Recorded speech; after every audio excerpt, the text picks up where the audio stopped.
और नीतीश कुमार मुख्यमंत्री नहीं बनते हैं तो उनके भारतीय जनता पार्टी से संबंध खराब हो जाएंगे और फिर सेंटर की सरकार भी डिस्टर्ब हो सकती है, ऐसा मानने वाले बहुत सारे लोग थे। राहुल गांधी ने वोट चोरी को लेकर के बहुत बड़ा खुलासा किया। वोटर अधिकार यात्रा नाम से वो बिहार में एक यात्रा लेकर निकल गई, जिसने जबरदस्त माहौल बिहार में इंडिया गठबंधन का, महागठबंधन का बना दिया। भारतीय जनता पार्टी ने किया उन्होंने क्या किया कि उन्होंने भूमिहार जातियों को, ब्राह्मण जातियों को, ठाकुर जातियों को अच्छे टिकट दे दिए। एनडीए गठबंधन है, उनमें भी अगर टिकटों को लेकर कोई इस तरह की बात आई, सहमति की बात आई, तो उन्होंने एक दूसरे का समर्थन किया। तेजस्वी यादव को हम सीएम कैंडिडेट घोषित कर रहे हैं। तो जब वो सीएम कैंडिडेट तेजस्वी यादव को घोषित कर रही, तो ठीक उसी समय उन्होंने सीएम कैंडिडेट की घोषणा करते समय उन्होंने एक और बात कह दी, और वो ये कह दिया कि डिप्टी सीएम का भी हम प्रत्याशी घोषित कर रहे हैं, और जिसे हम डिप्टी सीएम का प्रत्याशी घोषित करें उनका नाम है मुकेश सहनी। और मुसलमानों की संख्या है 17%, लेकिन उनको टिकट मिले 19। मुलायम सिंह जी के साथ आजम खां दिखते थे, जितनी जिसकी संख्या भारी उतनी उसकी भागीदारी। लेकिन तेजस्वी जो है वो अब इस रिएक्शन के बाद वो हेलीकॉप्टर में कारी सुएब एक एलसी बनाया था उनको लेके घूम रहे हैं। नमस्कार, आपका बहुत स्वागत है। मैं इरम शेख और आप देख रहे हैं इनकलाब हिंदी। आज इस एपिसोड में हम बिहार इलेक्शंस पर बात करेंगे। इंडिया गठबंधन ने अपने सीएम और डिप्टी सीएम का ऐलान कर दिया है, और सारा विवाद तब शुरू हुआ जब इंडिया गठबंधन ने मुकेश सहनी को अपना डिप्टी सीएम का फेस घोषित किया। जो बिहार के मुसलमान हैं वो इंडिया गठबंधन से खासा नाराज दिख रहे हैं। इसी पे आज हमारा पूरा ये शो रहेगा।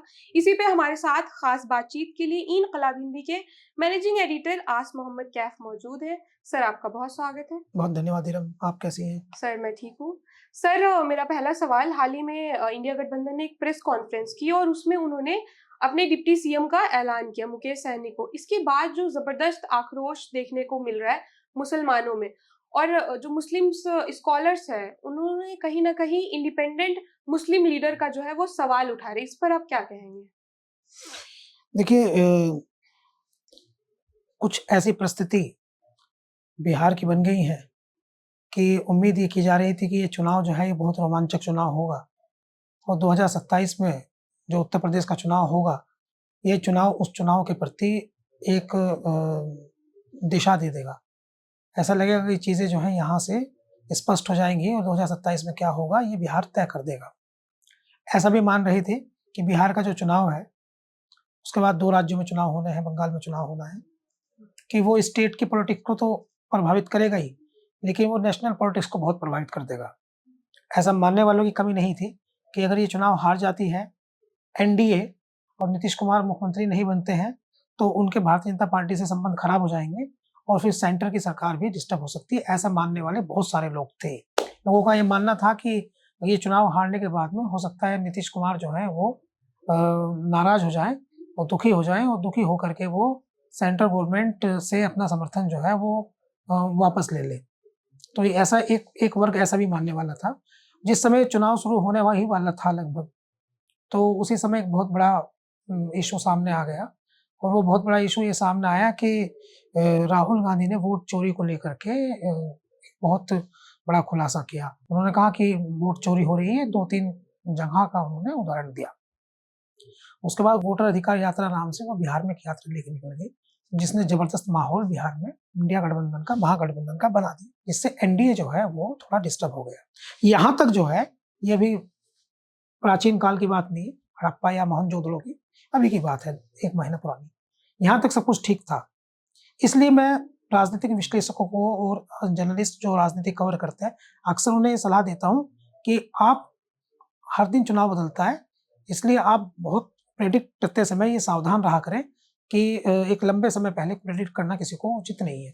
अब इसी दौरान एक नया एपिसोड हुआ, और एपिसोड जो हुआ वो इस तरह का एपिसोड था कि उस समय कैंडिडेट घोषित करने थे, और कैंडिडेट घोषित करने की जब बात जैसे ही आनी शुरू हुई, तो जैसे ही कैंडिडेट घोषित करने की बात होनी शुरू हुई, वैसे ही अलग-अलग राजनीतिक पार्टी ने अपने-अपने कैंडिडेट घोषित किए। तो कैंडिडेट, बिहार जिस प्रकार का भारत का एक राज्य है, वो इस तरह का राज्य है कि यहाँ जो चुनाव होते हैं वो जाति पर आधारित होते हैं, और जाति की व्यवस्था बिहार में, पूरे भारत में सबसे स्ट्रांग है। ये बात बिहार भी समझता है, ये बात बिहार से बाहर के लोग भी समझते हैं। दुर्भाग्य से, मैं तो उसको दुर्भाग्य कहूँगा, मैं उसको कभी पॉजिटिव नहीं मान सकता। दुर्भाग्य से वहाँ जातियों का भेदभाव बहुत अधिक है, और कुछ जातियाँ जो हैं वो कुछ जातियों के साथ लगातार भेदभाव करती हैं। वहाँ आपने पहला राज्य ऐसा सुना होगा जहाँ पिछड़ा है, पिछड़ा में अति पिछड़ा, दलित, अति दलित, महादलित, इस तरह से उसमें कैटेगराइजेशन है। यानी जाति में भी जाति का कैटेगराइजेशन है, जाति में उपजाति है, इवन उनको रिजर्वेशन है। तो इस तरह की व्यवस्थाएं हैं, जाति में जाति बटी हुई है। तो ये बिहार है और बिहार राजनीतिक तौर पर बहुत ज़्यादा प्रोग्रेसिव स्टेट माना जाता है। यानी अपने हक अधिकार की बात करने में बिहार दूसरे राज्यों से आगे है। हर आदमी, जैसे हर राज्य के व्यक्ति का एक गुण होता है, हर राज्य का व्यक्ति जो है, आप जान लीजिए बेंगलोर से कोई आएगा तो लोग ये मान लेते हैं कि तो आईटी का एक्सपर्ट आएगा। तो इस तरह से बिहार जो है उनका एक आइडेंटिटी है, उस राज्य की एक आइडेंटिटी है कि वे पॉलिटिकली अवेयर लोग हैं, राजनीतिक तौर पर बहुत जागरूक लोग हैं। तो जब टिकटों का वितरण होना शुरू हुआ और सबसे पहले तो विवाद यहीं से शुरू हुआ कि कांग्रेस पार्टी को कितनी सीट दी जाएंगी, वीआईपी पार्टी उनके साथ है उसको कितनी दी जाएंगी। टिकटों का वितरण जो है वो जिस प्रकार से भारतीय जनता पार्टी ने किया, वो उन्होंने क्या किया कि उन्होंने भूमिहार जातियों को, ब्राह्मण जातियों को, ठाकुर जातियों को अच्छे टिकट दे दिए। तो उनको अच्छे टिकट दे दिए तो उन्होंने इस बार ऐसे समूह को, जो जातियां भारतीय जनता पार्टी से नाराज थी और ये लग रहा था कि बिहार में ये जातियां जो वोटर अधिकार यात्रा में समर्थन कर रही थी राहुल गांधी का, और ये लग रहा था कि ये जातियां जो है भारतीय जनता पार्टी को हराने की वजह बन सकती है। इन्होंने क्या किया कि इन्होंने उन्हीं जातियों के नेताओं को अधिकतर टिकट दे दिए, यानी जो नाराज थे उन्हीं को अधिकतर टिकट दे दिए। तो जब उन्होंने उनको अधिकतम टिकट दे दिए तो वो अच्छा गेम हो गया भारतीय जनता पार्टी का। यानी अचानक से जो वोटर अधिकार यात्रा के बाद जिस चुनाव को ये माना जा रहा था कि वो महागठबंधन के पक्ष में बन गया है, वो टिकटों के वितरण में भारतीय जनता पार्टी की होशियारी से उनके पक्ष में आ गया। अब होना क्या चाहिए था? होना ये चाहिए था कि जो राजद है यानी महागठबंधन है, वो टिकटों का मैकेनिज्म ऐसा बनाए जो इंडिया गठबंधन का मैकेनिज्म इतना शानदार हो कि वो एनडीए का जो मैकेनिज्म है वो उससे प्रभावित हो जाए। तो उसका मैकेनिज्म जब प्रभावित होने की बात आई, तो इन्होंने जो टिकटों का वितरण किया वो बहुत गलत कर दिया। एक तो मुझे लगता है ये 100% वोट यादव के लेना चाहते थे, 100% वोट मुसलमानों के लेना चाहते थे। मतलब जो भी था इनका, टिकटों का जो वितरण हुआ वो बहुत गलत हो गया। और इससे भी ज्यादा गलत अगर कुछ हुआ तो वो ये हुआ कि कांग्रेस, वीआईपी एक पार्टी है, मुकेश सहनी जिसके हैं, कांग्रेस, वीआईपी वो पार्टी वो, और इसके अलावा आरजेडी, तीनों में आपस में मतभेद स्पष्ट दिखाई देने लगे। एक दूसरे के खिलाफ बयानबाजी होने लगी। मनोज झा साहब जैसे सीनियर राज्यसभा सांसद जो हैं, जैसे सीनियर नेता, और इमरान प्रतापगढ़ी जैसे शायर, वो आपस में खुले मंच पर वो एक दूसरे से लड़ने लगे शायरी के अंदाज में। इसके उलट जो एनडीए गठबंधन है, उनमें भी अगर टिकटों को लेकर कोई इस तरह की बात आई, सहमति की बात आई, तो उन्होंने एक दूसरे का समर्थन किया। वहां उन्होंने मैच्योरिटी दिखाई, लेकिन ये आपस में लड़ने लगी। कभी कांग्रेस का नेता आरजेडी से लड़ रहा है। बात बिगड़ते बिगड़ते इतनी चलेगी कि कांग्रेस पार्टी ने कई ऐसे लोगों को टिकट दे दिया जो आरएसएस की पृष्ठभूमि के थे और दूसरी राजनीतिक पार्टी से टिकट मांग रहे थे। वहां से नहीं मिला, इधर आए तो तुरंत टिकट हो गया। पहले तो सीटों की लड़ाई थी, तो उसके बाद जो है एक दूसरे नेता जो है प्रभारी हैं, कृष्णा अल्लावरू वो, एक अखिलेश सिंह वो, यानी कांग्रेस के जो स्थानीय नेता हैं उनमें आपस में तालमेल नहीं बना। तो उसके साथ साथ ये नुकसान हुआ कि आरजेडी के जो नेता थे, जैसे तेजस्वी यादव या आरजेडी का जो देख रहे हैं, उनका नेतृत्व जो देख रहा है, उनसे तालमेल नहीं बना, तो सब कुछ होच-पोच हो गया। इसके उलट एक पक्ष था जो ये चाहता था कि बड़ी संख्या में 51 यादव न लड़ाए जाए। तो वो पक्ष था, वो सोचता था कि 25 ही यादव लड़े अधिक से अधिक, लेकिन वो चूंकि 50 से भी ज्यादा टिकट दे दिए तो वो दूसरा पक्ष नाराज हो गया। यानी आप 25 टिकट यादव को दे रहे हैं, यादव आपको वोट कर रहा है, जाति की पॉलिटिक्स है, मुसलमान आपको वोट कर रहे हैं, आपने 19 टिकट दिए हैं, तो यादव आपको वोट कर, तो 25 टिकट आप पिछड़ों को दे दें, अति पिछड़ों को दे दें, अन्य जाति को दे दें, दलितों को दे दें, महादलितों को दे दें, या कोई और फॉर्मूला अपना लें, लेकिन कहीं दूसरी जगह से वोट लाए। उन्हें नहीं दे सकते आप तो भूमिहारों को दे दें, भूमिहारों की संख्या बढ़ा दें, ब्राह्मण को दे दें, जाति का मैकेनिज्म बनाए जैसे चुनाव में बनता है, तो वो नहीं बन पा रहा था। तो अचानक से सारी ऐसा लगा कि चुनाव जो है वो होने से पहले ही हार गई महागठबंधन, और टेंशन में सब आ गए। फिर कम्युनिकेट नहीं कर पा रहे थे। जिस समय राहुल गांधी को वहां होना चाहिए था उस समय वो वहां नहीं पहुंच रहे थे, वो नाराज हो गए थे। सारा सिस्टम जो माहौल बना उससे नाराज हो गए। उसके बाद तेजस्वी यादव ने एक यात्रा निकाली इससे पहले, उसमें राहुल गांधी नहीं पहुंचे। तो स्थितियां जो है वो काफी पेचीदा हो गई महागठबंधन के लिए। इस स्थिति को संभालने के लिए महागठबंधन ने अपने संकट मोचक अशोक गहलोत को भेजा। जो आपने सवाल पूछा, अशोक गहलोत जब वहां पहुंचे तो उन्होंने प्रेस कॉन्फ्रेंस की। प्रेस कॉन्फ्रेंस करके उन्होंने कहा कि हम पहले वो लालू यादव जी से मिले और लालू यादव जी से मिलने के बाद उन्होंने घर में बैठ कर के शॉर्ट आउट किया। पूरे प्रकरण को शॉर्ट आउट करने के बाद सुलह समझौता हो गया और सुलह समझौता होने के बाद ये कहा गया कि अब हम ये कर रहे हैं कि अब तेजस्वी यादव को हम सीएम कैंडिडेट घोषित कर रहे हैं। तो जब वो सीएम कैंडिडेट तेजस्वी यादव को घोषित कर रही थी तो ठीक उसी समय उन्होंने सीएम कैंडिडेट को की घोषणा करते समय उन्होंने एक और बात कह दी और वो ये कह दिया कि डिप्टी सीएम का भी हम प्रत्याशी घोषित कर रहे हैं और जिसे हम डिप्टी सीएम का प्रत्याशी घोषित करें उनका नाम है मुकेश साहनी। बस ये कहना था और बिहार की सियासत में मुसलमानों में जबरदस्त आग लग गई, भयंकर आग लग गई। आग इसलिए नहीं लगी कि वो मुकेश साहनी से चिढ़ते हैं या मुकेश साहनी से उन्हें राजनीतिक विद्वेष है। आग इसलिए लगी, उनका कहना था कि 2.6% वाले मुकेश साहनी को आप डिप्टी सीएम कैंडिडेट घोषित कर रहे हैं और हम शांत बैठे हैं, 17% हमारी आबादी है, आप टिकट भी हमें 19 दे रहे हैं हमारी भागीदारी के हिसाब से, 243 में से हमको 19 टिकट आप दे रहे हैं हमारी भागीदारी के हिसाब से। इसके बाद आप जो है हमें पर्याप्त सम्मान भी नहीं दे रहे, मंच पे भी नहीं बिठा रहे, हमारा नेता कोई आपके पास नहीं बैठ रहा, किसी नेता को आप हमारे साथ लेके नहीं चल रहे और चिमटे से भी आप हमें छू नहीं रहे। तो इसका मतलब आप ये है कि आप हमें इज्जत नहीं दे रहे, हमें सम्मान नहीं दे रहे। तो इसका ये मतलब है कि आप हमें रेस्पेक्ट, पॉलिटिकल रेस्पेक्ट नहीं दे रहे और पॉलिटिकल हिस्सेदारी नहीं दे रहे।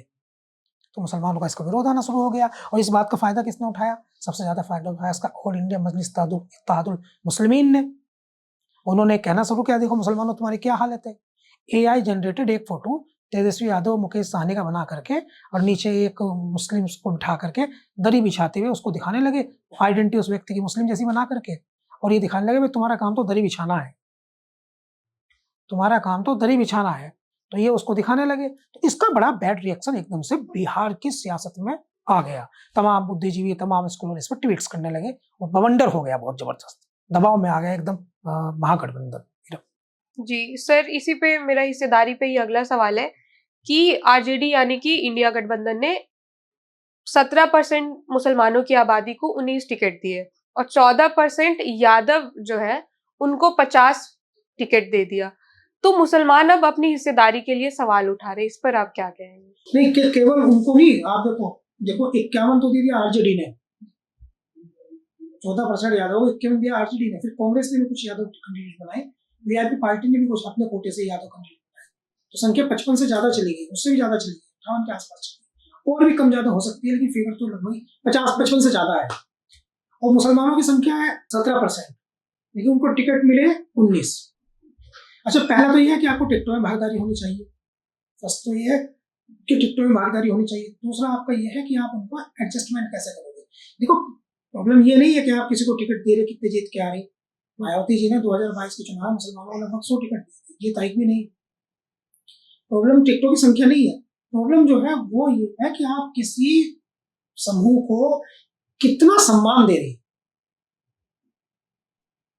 आप उनके इश्यूज पर कितना बोल रहे, आपके नजदीक कौन बैठ रहा।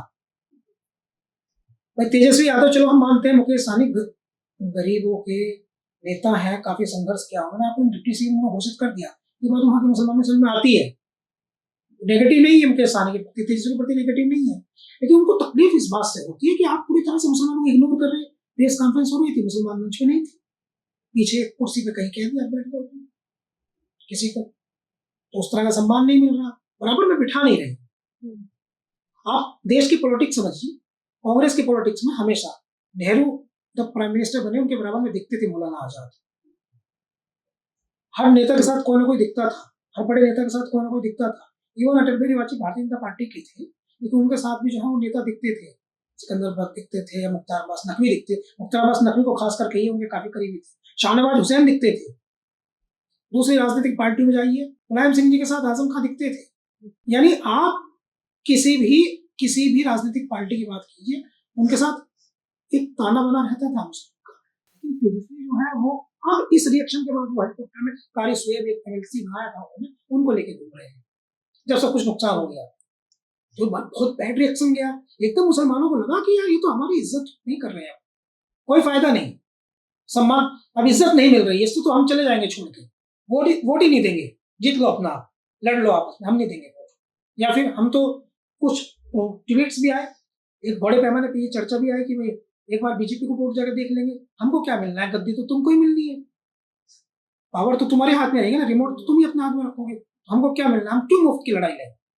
ये बिहार क्या आम पब्लिक, आम मुसलमान बोलने लगा, ठीक है भाई जो तुमको करना कर लो, हम लड़ाई में ही नहीं है, हम पिक्चर में ही नहीं आते, तुमको जो करना करना।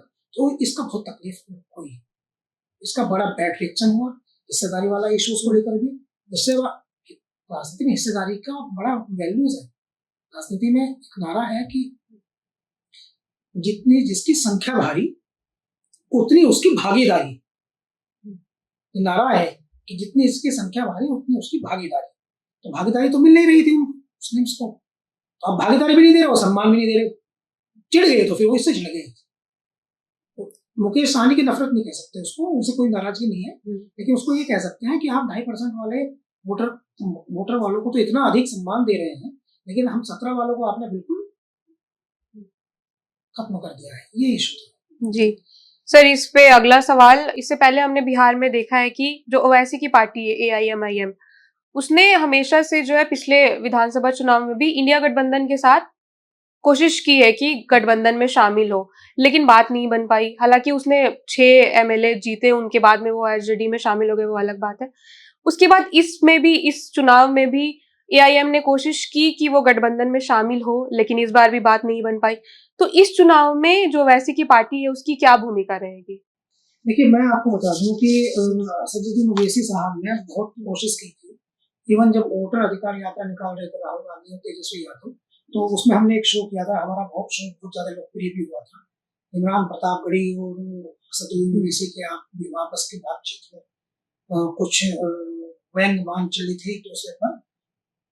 उसमें जैसे एक सवाल पूछा था इमरान प्रतापगढ़ी से एक पत्रकार ने कि क्या ऑल इंडिया मजलिस इत्तेहादुल मुस्लिमीन कांग्रेस के साथ इस महागठबंधन में कांग्रेस और RJD के साथ वो आ सकते हैं क्या? तो इमरान प्रतापगढ़ी ने जवाब में कहा था क्या भाजपा छोड़ दी हो? तो ये उसके बाद उन्होंने कुछ कहा, उसके बाद उन्होंने कुछ कहा, और फिर वो बिहार में काफी वो होता रहा, क्योंकि वहाँ स्क्रीनिंग कमेटी के मेंबर थे इमरान प्रतापगढ़ी जो राज्यसभा सांसद है कांग्रेस के। तो ये बहुत दिन तक चला, इनके 6 MLA थे, बाद में टूट के सब लोग RJD JDU की सरकार बनी थी तो उसमें आ गई थी। अब उनमें से जो है वो एक रह गया था सिर्फ, तो उसके बाद अब उनमें से भी एक को टिकट दिया है, शायद आपने वो रिपोर्ट बनाई थी, एक को टिकट दिया है, 6 को टिकट नहीं दिया। तो ओवैसी जो है वो उनको गठबंधन में लेने से इसलिए परहेज कर रहे थे सेकुलर दल के नेता RJD और ये कांग्रेस, कि उनको ऐसा लगता था कि इनको आने से हम पर ये सवाल उठेगा कि हमारा हिंदू वोट जो है हमको मिल रहा है वो छिटक जाएगा, वो हमसे दूर चला जाएगा, ऐसा उनका मेंटल था। ओवैसी की जो राजनीति है वो आपकी समझ में आती है, मैं उस राजनीति बहस नहीं करना चाहता, लेकिन अब जो घटनाक्रम हुआ है उसका लाभ उठाने में असदुद्दीन ओवैसी कामयाब हो गए हैं। अब उनको फायदा, अब वो ये कह रहे हैं कि देखिए आप हमें गठबंधन में ले आने, लेकिन ये स्पष्ट हो रहा है कि ये आपकी इज्जत नहीं कर रहे हैं, और यहाँ इस राजनीतिक दल में आपकी कोई सम्मान है नहीं, आपको दरी बिछाना पड़ेगा यहाँ, इसलिए आपको जो है हक और अधिकार चाहते हो तो भले ही हमारे 4 विधानसभा सदस्य जीत जाए, 8 जीत जाए, लेकिन अपने घर में अपनी इज्जत के साथ तुम वापस आओ। लेकिन राजनीति ऐसा नहीं सोचती, राजनीति ऐसा सोचती जैसे वक्फ बोर्ड वाला ही इशू था, तो उसमें 200 से ज्यादा लोकसभा सांसद ने वक्फ बोर्ड वाले इशू में वो केंद्र सरकार के विरोध में, भारतीय जनता पार्टी की सरकार के विरोध में एनडीए सरकार ने वोट किया था, और वो 200 से ज्यादा सांसद जो थे वे सब मुसलमान नहीं थे। तो राजनीति एक्चुअली विचारधारा से चलती है, तो इस तरह धार्मिक बंटवारे की राजनीति ओवैसी साहब से बचने की कोशिश में थे वो। कई बार ऐसा होता है कि मुझे लगता है कि भारतीय जनता पार्टी की पॉलिटिक्स ने इतना प्रेशर बना दिया है सेकुलर पार्टियों पर कि उन्हें एक तरफ कम दिखता है, एक तरफ खाई दिखती है। मुसलमानों ही कहते हैं तो उन्हें लगता है कि ये तुम पर ध्रुवीकरण ना हो जाए, कहीं तुम पर मुसलमान परस्त होने का आरोप लगा देंगे, और अगर वो मुसलमानों को इग्नोर करें तो मुसलमानों को ऐसा लगता है जैसे ये जो आपको नीचा दिखा रहे हैं, लो फील करा रहे हैं, जो हुआ है। जी सर, मेरा अगला सवाल, क्या जो मुसलमान है वो सेक्युलर पार्टी को वोट देने के चक्कर में उनकी जो खुद की राजनीतिक हैसियत जो है वो बहुत ही कमजोर पड़ गई है इस देश में, और अब फिर से उस चीज को डेवलप और स्ट्रॉन्ग करने में मुसलमानों को अब क्या करना चाहिए? देखिए, मैं ये मान के चल रहा हूँ कि ये जो आप कह रही हैं बहुत सही बात है। 2014 के बाद नरेंद्र मोदी के नेतृत्व वाली भारतीय जनता पार्टी की सरकार से लेकर अब तक हमने भारत में मुसलमानों का राजनीतिक तौर पर, आर्थिक तौर पर, सामाजिक तौर पर और कई कारणों से लगातार डाउनफॉल देखा है। और जो सबसे अधिक डाउनफॉल हुआ है वो राजनीतिक तौर पर हुआ है। हालांकि आर्थिक तौर पर भी हुआ है, लेकिन उसके लिए भारतीय जनता पार्टी की सरकार जिम्मेदार है या नहीं है, ये चर्चा तो मैं नहीं करूंगा, मगर मैं ये जरूर कहूंगा कि डाउनफॉल हुआ है, वो फैक्ट है। और पॉलिटिकली वो कितना डाउनफॉल हुआ है वो मैं आपको बता देता हूँ।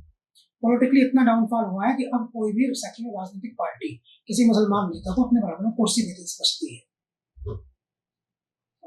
उसको लगता है कि वो बहुत सारे लोग जेल चले गए, बहुत सारी दुनिया छोड़ के चले गए, वो सब कुछ ना कुछ इश्यूज किसी न किसी के साथ है। तो ये बात सही है कि उनका डाउनफॉल हुआ है, मैं इस बात से आपकी पूरी तरह सहमत हूँ। और इतना डाउनफॉल हुआ है, डाउनफॉल इतना बढ़ गया है कि अभी आप देखिए कि बिहार और उत्तर प्रदेश जैसे राज्य, वहाँ लीडरशिप ही नहीं दिखाई देती। तो ये हाशिए पर तो है, उनके पास में कोई विकल्प तो बचता नहीं है इस समय। और हिंदुत्व की राजनीति के उफान में जो सेकुलर दल है उनको ये डर लगता है कि अगर इनकी कहेंगे तो हम पर कहीं मुसलमानों के पक्ष करने का एलिगेशन ना लग जाए। लेकिन जो आपका सवाल है कि अलग पार्टी बनाना, अलग कायदा घूमना, अलग ये करना, तो मैं समझता हूँ 1947 से पहले मुसलमानों को इसका नुकसान हुआ है। मुस्लिम लीग जिन्ना जिसका नेतृत्व किया, वो कांग्रेस, वो भारत जिस तरह का देश है, मैं बार बार इस बात कहता हूँ, भारत जो देश है वो स्वतंत्र कुटुंब की विचारधारा वाला देश है। यहाँ नफरत की राजनीति की लंबी आयु नहीं होती। ये कठिन समय है, लेकिन कुछ दिनों में आप समझ लीजिए कि हिंदू मुस्लिम सिख ईसाई के भाईचारा वाला ये देश उसी जगह लौट आएगा। अभी चेंजेस दिखते हैं, लेकिन इस देश के नेचर में है, मिट्टी में है कि सबको साथ ही रहना है, पॉलिटिकली भी साथ रहना है। कुछ समय के लिए चलती है, हो सकता है कि अभी हिंदू की विचारधारा का प्रभाव हो, इस कारण मुसलमानों की राजनीति हासिल पर हो, लेकिन कुछ समय के बाद में जो है वो सब कुछ ठीक हो सकता है। और सेकुलर दल जो राजनीति कर रहे हैं, भारत में उसी राजनीति का फ्यूचर है। एक जाति की राजनीति शॉर्टकट है, ये एक जाति एक धर्म की राजनीति का शॉर्टकट है, बहुत लंबा इसका फ्यूचर नहीं रहने वाला। जी सर, भारत में इस समय अगर मुस्लिम लीडरशिप की बात की जाए तो वो एकदम समाप्त हो गई है। उत्तर प्रदेश जैसे राज्य को ले ले या बिहार जैसे राज्य को ले ले, तो क्या ये मुस्लिम कम्युनिटी के लिए चिंता की बात नहीं है? हाँ, चिंता की बात है। देखिए, मैं आपको बताता हूँ, नेता अगर किसी के पास, अजीज बर्ने साहब का नाम आपने सुना होगा, वो बहुत सीनियर जर्नलिस्ट हैं, कई अखबारों में जो है वो संपादक रहे, राष्ट्रीय सहारा के संपादक रहे। अजीज बर्ने साहब एक बार किसी को बता रहे थे, मैंने पूछ लिया, मैंने बैठा था साथ में, कहा कि नेता कौन होता है, कि नेता वो होता है जब घनघोर अंधेरा हो, तो कोई रास्ता किसी को दिखाई ना दे और एक आदमी चले और बाकी लोग उसके पीछे चल दे रोशनी की तलाश में, वो नेता है। तो ओप्रेस्ड कम्युनिटीज जो होती हैं, मार्जिनाइज्ड कम्युनिटीज जो होती हैं, जिनके जीवन में अधिक संघर्ष होता है, हर प्रकार का संघर्ष होता है, रोटी कपड़ा और मकान का संघर्ष जिन्हें करना पड़ता है, वो नेता को ढूंढती है। उसे हम अपनी भाषा में मसीहा कहते हैं। वो ऐसे नेता को ढूंढती है जिसके पीछे चल करके उनके दुख दर्द की का समाधान मिल जाए। उनका सामाजिक डॉक्टर होता है, उनका सोशलिस्ट डॉक्टर होता है। तो मुसलमानों के साथ क्या हुआ है कि पिछले 10-15 सालों में उनका नेतृत्व पूरी तरह से बिहार से समाप्त दिखता है, उत्तर प्रदेश से समाप्त दिखता है, किसी राज्य में दिखता ही नहीं, कोई नेता दिखता ही नहीं मुसलमानों का। इससे हैदराबाद के एक नेता दिखते हैं, असदुद्दीन ओवैसी, एक दफा बातचीत करते हैं, उनके साथ प्रॉब्लम क्या है, उनके साथ प्रॉब्लम ये है कि वो जहाँ से जीतते हैं वहाँ 70-70% मुसलमान है। तो मान लीजिए अगर वहाँ 40% हिंदू और 60% हिंदू और 40% मुसलमान हो, और जिस तरह की राजनीति वो करते हैं उससे वोटिंग कराने तो हार जाएंगे। तो बिहार की वो हैदराबाद की राजनीति को पूरे देश में एप्लीकेट नहीं कर सकते ना। बिहार में तो ऐसे बहुत सारी लोकसभाएं हैं जहाँ 10-10% मुसलमान है, जहाँ 5-5% मुसलमान है, कहीं 20% मुसलमान है, कहीं 13% मुसलमान है। उत्तर प्रदेश में आपको बता देता हूँ, चलिए ठीक है, सहारनपुर में आप इस तरह की सियासत कर सकते हैं, 34% मुसलमान है, मुजफ्फरनगर में कर सकते हैं 33 है, आप बिजनौर में कर सकते हैं जहाँ 46 है, रामपुर में कर सकते हैं जहाँ 51 है, मुरादाबाद में कर सकते हैं जहाँ 48 है। नहीं, आप कैसे करेंगे, आप बताइए गाजियाबाद में कैसे करेंगे जहाँ 9 है, नोएडा में कैसे करेंगे जहाँ 11 है। तो ये आपको समझना पड़ेगा, गोंडा में, बस्ती में, बलिया में, बलरामपुर में, बहराइच में कैसे करेंगे आप। बहराइच में संख्या अच्छी है। लखनऊ में कैसे करेंगे आप, झांसी में कैसे करेंगे आप, कानपुर में कैसे करेंगे आप। तो आपको ये समझना पड़ेगा कि देश की राजनीति में बंटवारे की राजनीति कोई स्पेस नहीं है, ना हिंदू के लिए, ना मुसलमान के लिए, और ना देश के लिए, ना डेवलपिंग कंट्री जो भी होती है उनके बीच में वह इस तरह की बात होती है, हिंदू की, मुसलमान की, जात की, पात की, धर्म की, तो डाउन चला जाता है उनका। तो क़यादत का इशू तो सीरियस है। आप आज़म खां को देखिए, एक समय उत्तर प्रदेश के साथ 4 बार मुख्यमंत्री रहे हुए, 4 बार कितना जलवा था उनका। हम कह रहे मायावती जब उत्तर प्रदेश के मुख्यमंत्री थे, नसीरुद्दीन सिद्दीकी का जलवा था। आप बिहार देख लीजिए, हम कह रहे हैं बिहार देख लीजिए, झारखंड देख लीजिए, बिहार देख, दिल्ली देख लीजिए। आवाज छोड़ दीजिए, दिल्ली की स्टेट गवर्नमेंट देख लीजिए, दिल्ली की सेंट्रल गवर्नमेंट देख लीजिए, नाम लेकर नहीं कह रहे, महाराष्ट्र देख लीजिए, पश्चिम बंगाल देख लीजिए, राजस्थान देख लीजिए, मुस्लिम चीफ मिनिस्टर तक दिए गए हैं, मुस्लिम चीफ मिनिस्टर बने हैं। आज कल्पना कर सकते हैं मुस्लिम चीफ मिनिस्टर की? मुस्लिम होम मिनिस्टर की कल्पना कर सकते हैं आप?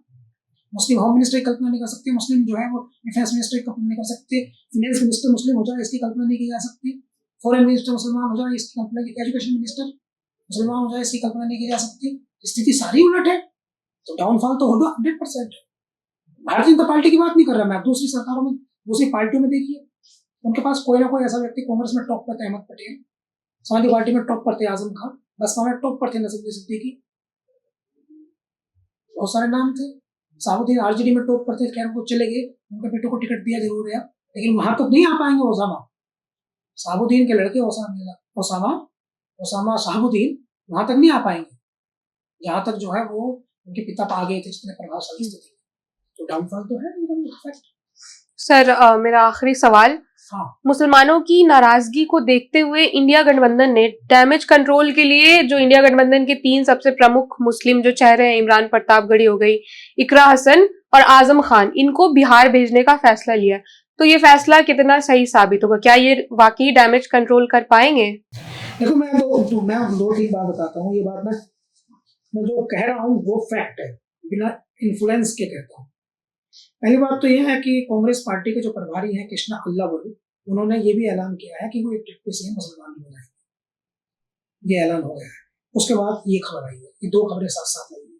तो अब क्या हुआ, क्या किया, मैंने भी एक ट्वीट किया था, उसको 1 लाख से ज्यादा लोगों ने पढ़ लिया, वो वायरल है। सर मैंने भी यही ट्वीट किया था कि एक बार अगर मुसलमानों ने ये तय कर लिया कि चलिए आप हमारे साथ जो बर्ताव कर रहे हैं, हम एक बार भाग में चले जाते हैं, उसके बाद लड़ लेना आपस में, देख लेंगे हम उधार चुकाते हुए। तो ये मैंने ट्वीट किया था, मुझे बहुत सारा उसमें ट्रोल भी हुआ, लेकिन अप्रिशिएशन भी मिला। तो मेरी तरह बहुत सारे स्कॉलर्स ने ये बात जो है ट्विटर पे, फेसबुक पे दबाव बनाया। तो आरजेडी की इंडिया गठबंधन समझ में ये आया कि मुसलमानों के साथ गलत कर रहे हैं, तभी तो उन्होंने ढूंढ के इमरान प्रतापगढ़ी, ढूंढ के इकरा हसन, ढूंढ के आजम खां को कहा भैया किसी तरह जाओ, बिहार बिगड़ गया बना के बाद। तभी तो कृष्णा अल्लावरू कहना पड़ा डिप्टी सीएम मुसलमान को बनाएंगे। क्यों हुआ ये ऐसा इसलिए हुआ क्योंकि दबाव बना, और दबाव बना, इतना दबाव बन गया कि सबको जो है डर लगेगा, कहीं नुकसान ना हो जाए। तब ये जाकर के मुसलमानों को इकट्ठा करेंगे, लेकिन इकट्ठा करने के साथ साथ असर तो है, लेकिन मेहनत ज्यादा करनी पड़ेगी। और मेहनत ज्यादा करने के साथ साथ ये देखने वाली बात ये होगी कि जिन लोगों के मन में उदासीनता आ गई है, उदासीनता मतलब इंटरेस्ट लूज कर गए हैं, तो वो उत्साह से वोट कर पाएंगे, नहीं कर पाएंगे, फिर वोटिंग परसेंटेज का इशू होगा। और वोटिंग परसेंटेज चूंकि नेक टू नेक लड़ाई है, बिहार में जो स्टेट चुनाव है आप देख लेना 2 या 3% का अंतर आएगा, जीतने वाले और हारने वाले में 2 या 3% का अंतर आएगा। और एक बात मैं बहुत इंपॉर्टेंट बता देता हूँ, मुझे नहीं पता कि क्या होने वाला है, लेकिन मैं अपना कयास बता सकता हूँ। अजय जनवरी से भारतीय जनता पार्टी पूरा कोशिश करेगी और बहुत अधिक संभावना भी रहेगी कि वो अपना सीएम बनाए इस बार। माहौल भी है एनडीए के पक्ष में, इंडिया गठबंधन की तुलना में 1 पॉइंट आगे का माहौल है जेन्युइनली, क्योंकि बिगाड़ दी है स्थिति। पिछले 15 दिनों में इतना चुनाव बिगाड़ दिया है बिहार की महागठबंधन के नेताओं ने अपनी महान बुद्धिमानी से। तो ये उनको भेज के मुसलमानों को डैमेज कंट्रोल जो हुआ उसको सुधारने की कोशिश करेंगे, कि नुकसान तो हो गया। अब देखिए सुनिए, एक व्यक्ति तो वो है कि उस दौड़ना है, आप और मैं दोनों की, आपकी और मेरी दोनों की दौड़ हो रही है, आपको मुझे दोनों को दौड़ना है।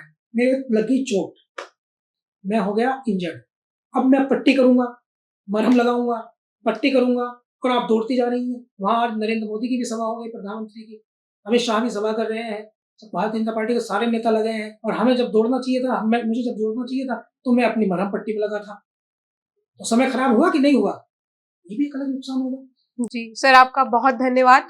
आपसे कल फिर मुलाकात होगी नए एपिसोड के साथ। धन्यवाद।